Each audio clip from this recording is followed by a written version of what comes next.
नमस्कार दोस्तों, आप सबका का यूट्यूब चैनल टारगेट पॉइंट 23 में स्वागत है। दोस्तों, आज के वीडियो के माध्यम से मैं आपको बताऊंगा म्यूचुअल ट्रांसफर का जो रूल है, लगाने का जो रूल है, इन सब चीजों पर मैं चर्चा करूंगा। जैसे क्या mutual transfer OBC category general category से लगा सकते हैं या एससी से लगा सकते हैं, या म्यूचुअल ट्रांसफर अदर डिपार्टमेंट में हम करा सकते हैं, या म्यूचुअल ट्रांसफर लगा दिए हैं तो कैंसिल कर सकते हैं या नहीं कर सकते हैं, अलग अलग ग्रेड पे में है मिला सकते हैं या होगा तो क्या नुकसान होगा, क्या फायदा होगा, इन सारी चीजों पर मैं आज चर्चा करूंगा इस वीडियो के माध्यम से।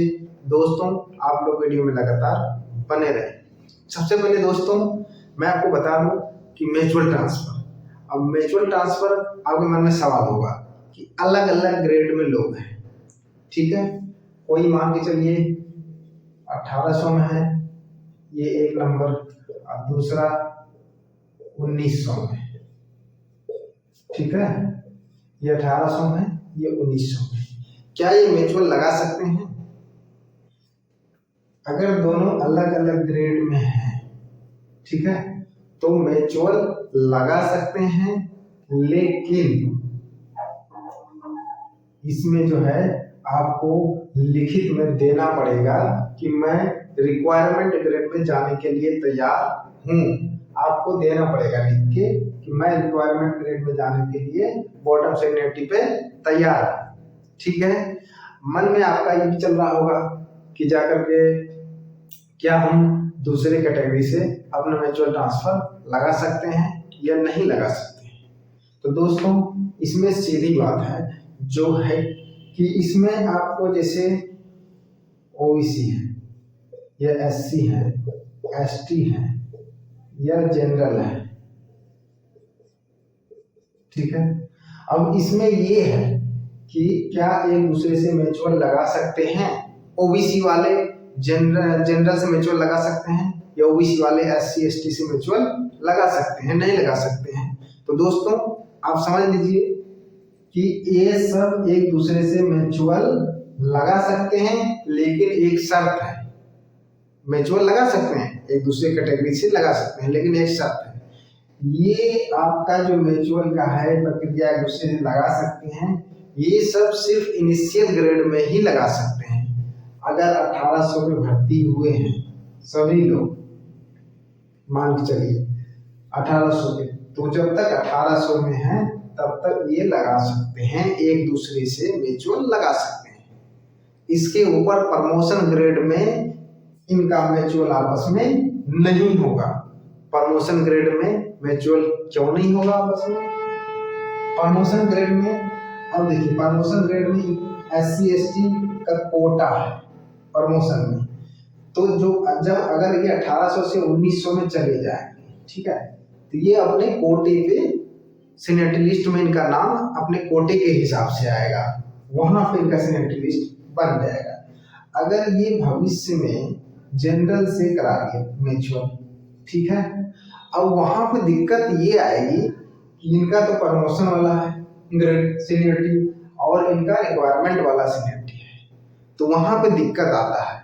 इसीलिए इन लोगों को बताया जो है 1800 में जब तक है इनिशियल ग्रेड में, ये जो भी उनका इनिशियल ग्रेड है रिक्वायरमेंट ग्रेड, उसमें जब तक है तो वो अपना लगा सकते हैं। प्रमोशन ग्रेड में एससी एसटी से जनरल या ओबीसी नहीं लगा सकते हैं, सिर्फ रिक्वायरमेंट ग्रेड में ही लगा पाएंगे। दूसरा बात कि क्या ओबीसी और जनरल वाले प्रमोशन में लगा सकते हैं? तो ओबीसी वाले जनरल वाले प्रमोशन ग्रेड में भी म्यूचुअल ट्रांसफर लगा सकते हैं, क्योंकि इनका कोई कोटा नहीं है प्रमोशन में, इनके सीनियरिटी पे प्रभाव नहीं पड़ेगा, इनका कोटा नहीं है। ये अपने रिक्वायरमेंट सीनियरिटी के आधार पे ही प्रमोशन पाएंगे, कोटे के आधार पे प्रमोशन नहीं पाएंगे, इसलिए ये लगा सकते हैं, ठीक है।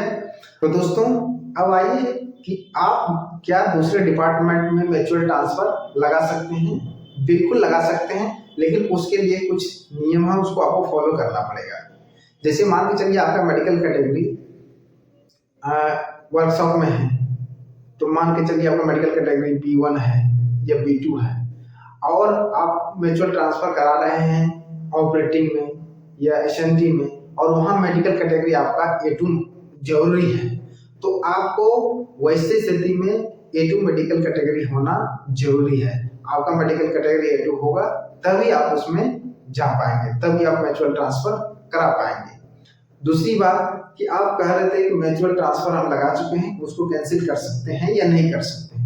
तो दोस्तों, अगर आपने म्यूचुअल ट्रांसफर सबमिट कर दिया तो उसको आप कैंसिल नहीं कर पाएंगे। अब आपका म्यूचुअल ट्रांसफर मान चलिए आपके डीसी पास पहुंच चुका है या आपके एक्सेप्टिंग अथॉरिटी पास भी जा चुका है, तो आपका जहां अगर वो लोग चाहें तो आपका रिटर्न कर सकते हैं या रिजेक्ट कर सकते हैं, लेकिन आप अपने से म्यूचुअल ट्रांसफर कैंसिल नहीं कर पाएंगे।